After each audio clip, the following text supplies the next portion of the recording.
Hello and welcome, my name is Racho and I am here today covering Voruna once again. In this video I will be covering my second Voruna build, which I alluded to in my original Voruna video. My original build was more of a purist Voruna build utilizing all 4 of her abilities, while this one has a bit more going on with a bit more stuff to explain. Because I have already done a video on Voruna, I will not be going over abilities in detail. However, I will quickly cover abilities just in case you want a very quick breakdown of how her abilities work and don't want to have to go over and rewatch my other video.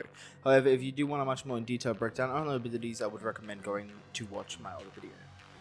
Her passive is actually 4 different passives, and you can switch between which one you have active at different time related to each of her different abilities. You can only have one active at once. And to activate one of your passives, you hold cast one of the 4 abilities, each ability given a different passive. The first giving parkour velocity, the second giving status immunity, the third giving 100% heavy attack efficiency, and the fourth giving you a health gauge. Her first ability will make you invisible, however shooting or using your melee weapon will break the invisibility. However, while you're invisible and for a duration after the invisibility, you get a 100% flat set chance for your status chance and crit chance. However, if your modded status or crit chance is higher than this, it will go above that. It will ignore the flat set chance, as well as a crit damage buff and a 4/ proc to all your melee weapons. Her second ability will have you launch forward at enemies and apply 5 stacks of 10 different status effects, each with 10 procs each, and you can do this as much times as you want. Her third ability is a duration based ability, and while it's activated, you have 100% health orb drop chance on all melee kills and a 100% energy orb drop chance on headshot kills, and killing enemies with 5 or more unique status effects will increase the duration of it.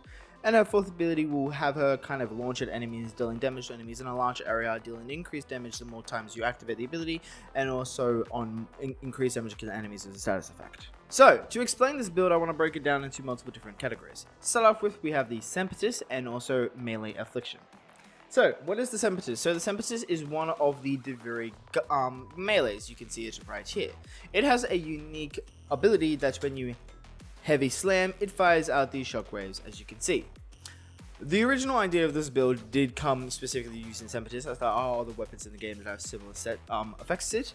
But the reason why I originally wanted to use this Impetus is because of Melee Affliction.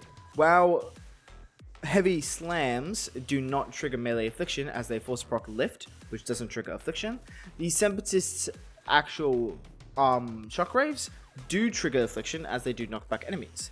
My original intention was to use Voruna's first ability, which would force proc slash, to apply not only slash with Impetus shockwaves, or at the very least its heavy slam, and then use Affliction to, well, trigger off that slash.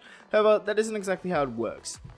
Voruna's force slash doesn't work on a lot of melee AoE effects like the Impetus effect or Sam's heavy attack effect. Which I did know going into it, but I wasn't exactly sure if it didn't work on the Impetus or not, which is why it was still worth testing.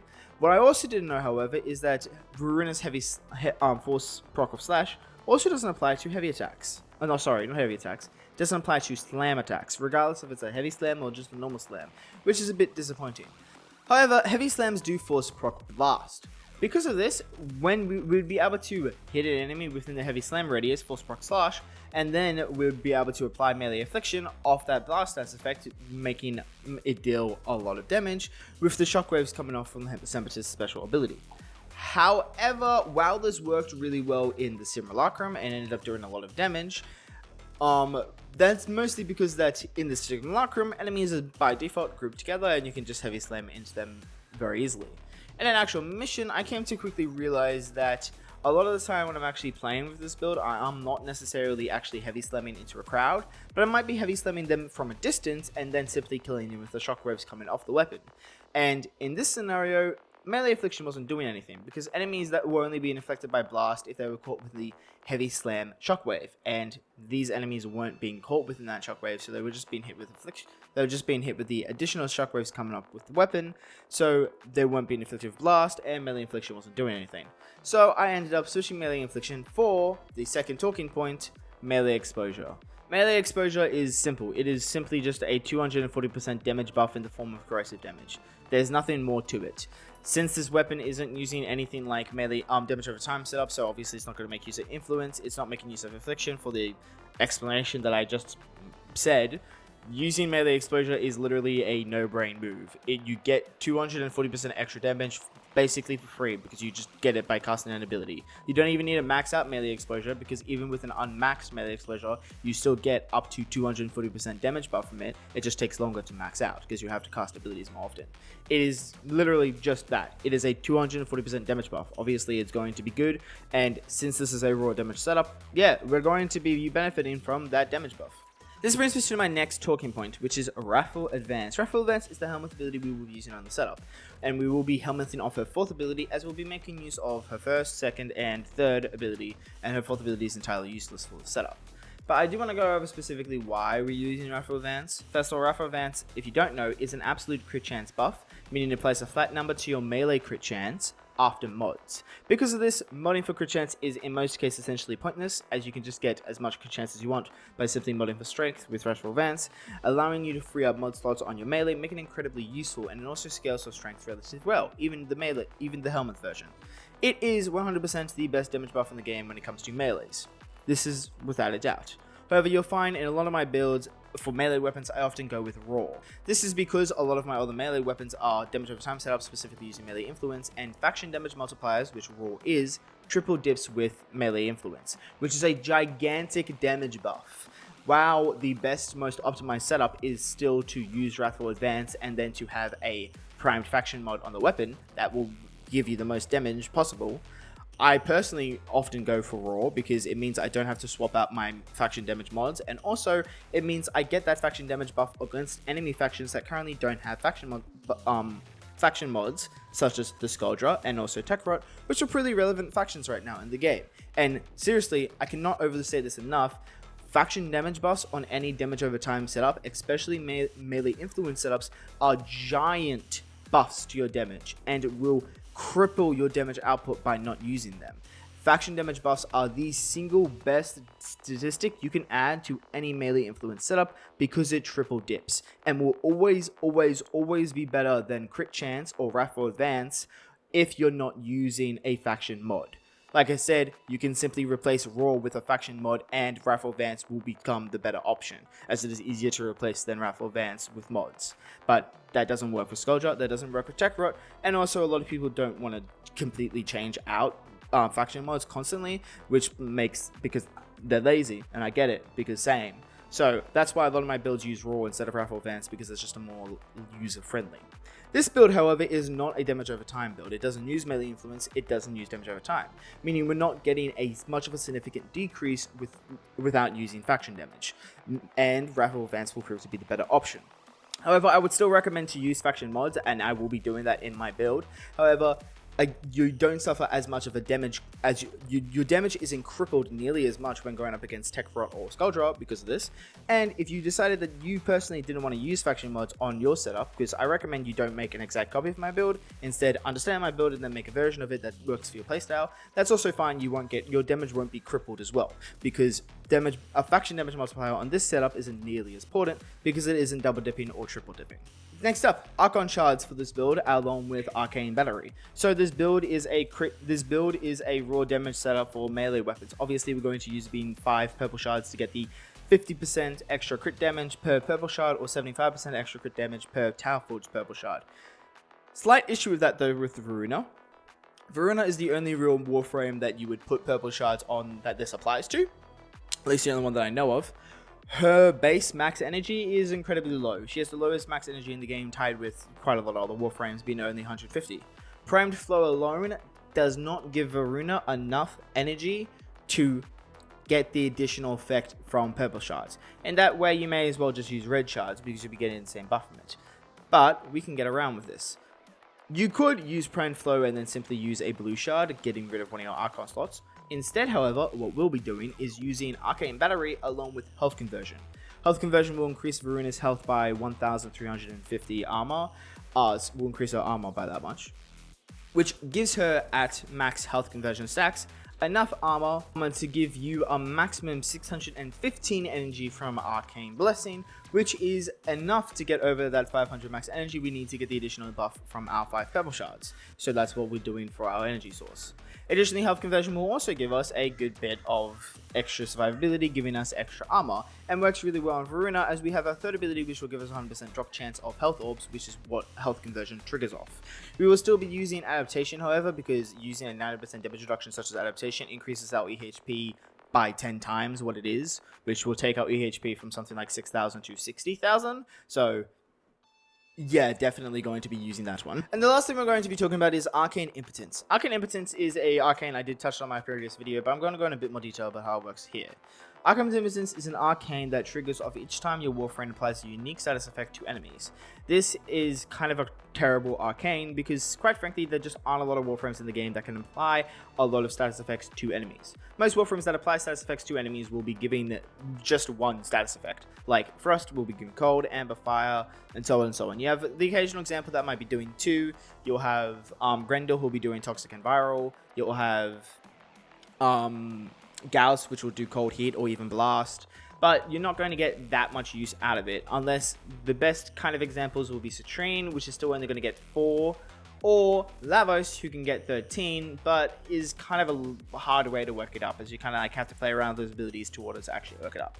Voruna is completely different, however, as Varuna's second ability simply puts 5 unique status effects onto enemies, and you can keep recasting it until you eventually get 13.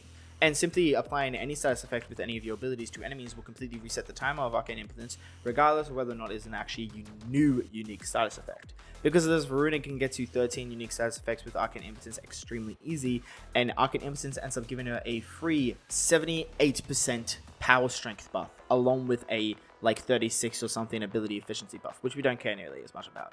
So we don't actually have to mod for a lot of strength on this build because we get 78% power strength from Arcane Impetence essentially for free, without even need to concern about it. All we have to do is cast our second ability every now and then to reset the duration of it every 20 seconds, and easy, we have it. And even if we don't cast our second ability for every 20 seconds, we can simply just cast our ability 3 or 4 times and we'll get around 11 or 12 stacks of Arcane Impetence, which is still a really good power strength buff for very, very, very easy. So Arcane Impetence is an extremely powerful arcane to use in this setup. Okay, I have rambled about the different moving parts of this build for long enough. Time to actually look at the builds. Obviously, you can see here I have 5 purple shards. In an ideal world, all of these would be Tower Forged to give you the most amount of crit damage possible. I only have 1 Tower Forged and then 4 regular ones because I'm cheap, but hey, what can you do? Now for the Voruna build. The aura we're going for is Ready Steel. This works really, really well as it gives additional combo, and this is a heavy attack setup, so the additional combo will further increase our damage. And Varuna's base polarity is actually Avazarin, meaning you don't need to form with the aura slot and you can put on Ready Steel. Works extremely well. Arcane Battery, obviously, as I already mentioned, and Arcane Impotence, also obviously, as I already mentioned, along with health conversion, once again, as I already mentioned. Adaptation as well, as I already mentioned. Since we have both of our arcane slots filled, we can't fit on Arcane Blessing, because obviously this build is a health tank build. You might think, why would you need a health tank if you're invisible? You have to remember that we're actually not invisible for a lot of the mission, as we're only going invisible to give the crit damage buff to our first Sempetus, and then once we actually attack with enemies, we're no longer invisible. So we're only really invisible for a few seconds just to reset the crit damage buff, and we'll play most of the mission outside of invisibility. Fortunately for us, Voruna actually does have quite a high base health. I think it's 555, meaning with a simple max strength vitality, we end up getting 1110 health, which is actually pretty big, along with adaptation and health conversion, giving us a very good amount of effective health points. Equilibrium is obviously just a must-have on Voruna. She has an ability that gives her infinite health orbs drops, so obviously this is going to make it so we have infinite energy and never have to worry about energy literally ever. Narrow-minded for some nice ability duration along with the primed continuity. Raphael Vance, her first ability, both have very low duration, so you definitely want to have a relatively high amount of duration so you can have as long as a damage rotation on this setup as possible before you need to recast your abilities. However, you're still capped at around 20 seconds before needing to recast your abilities thanks to Arcane Impetus anyway, so yeah. And then Blind Rage, I don't know what I'm going on about, and Precision Intensify. Blind Rage, Precision Intensify give you 180% power strength on your 4th ability, being Raphael Vance, which works out really well, which gives us 280% crit chance for Raphael Vance. This is without factoring the additional 78% crit chance, 78% power strength we get from Arcane Impetus, which means the actual crit chance we get with Rifle Advance is closer to around 360%.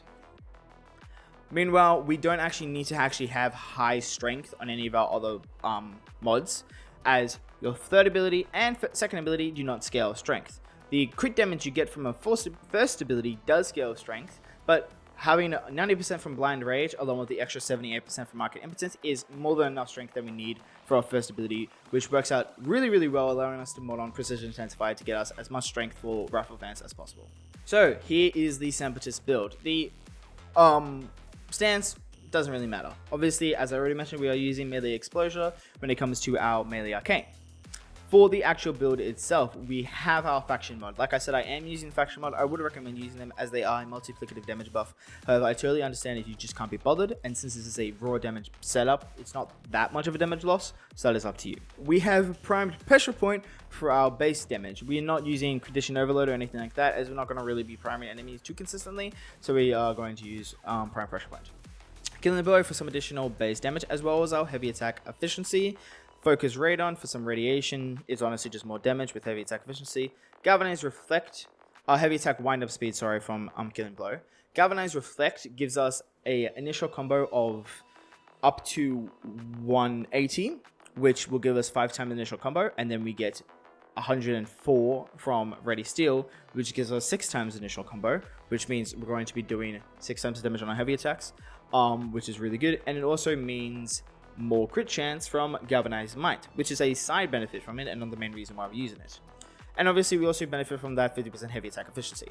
Originally, when I came out with the concept of this build, I was going to use Voruna's passive to give me 100% heavy attack efficiency. However, since I was already using Galvanized Reflect, I figured I may as well use something like Focus Radon to give me additional heavy attack efficiency, giving me 90% from my mods. And 90% is really good for heavy attack efficiency, and it still allows me to spam my heavy attacks a lot with initial combo, so I can freely not use her heavy attack efficiency passive and instead use her status immunity passive, which is much better anyway.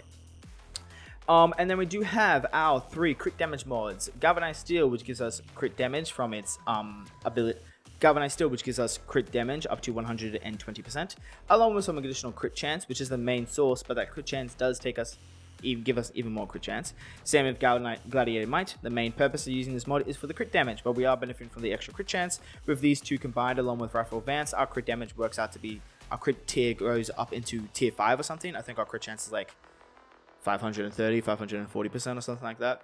And then obviously we have Amalgam Organ Shadow, which not only will increase our wind up speed further, but also give us that increased crit damage. Edit. I'm only now realizing now that heavy attack wind up speed doesn't really matter because this is a slam attack heavy attack build, not a traditional heavy attack build, and the slam attack isn't heavy slams aren't affected by it. So use normal Organ Shadow instead, as it gives you an additional 5% crit damage, which is obviously better.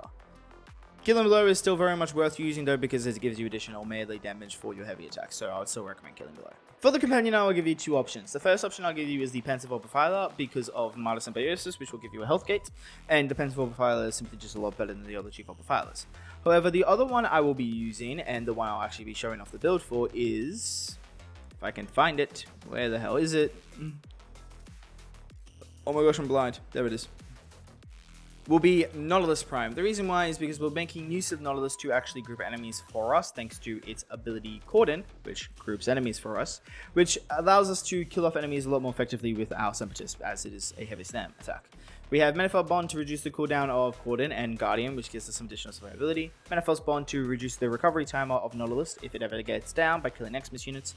We have Calculated Redirection, Enhanced Vitality for the survivability of the companion itself. Assault Mode and Vacuum. Assault Mode so it can actually attack enemies. Vacuum is a must-have mod. Since Deconstruct for even more health off drops, because why not? And Primed Regen to make our companion recover even faster.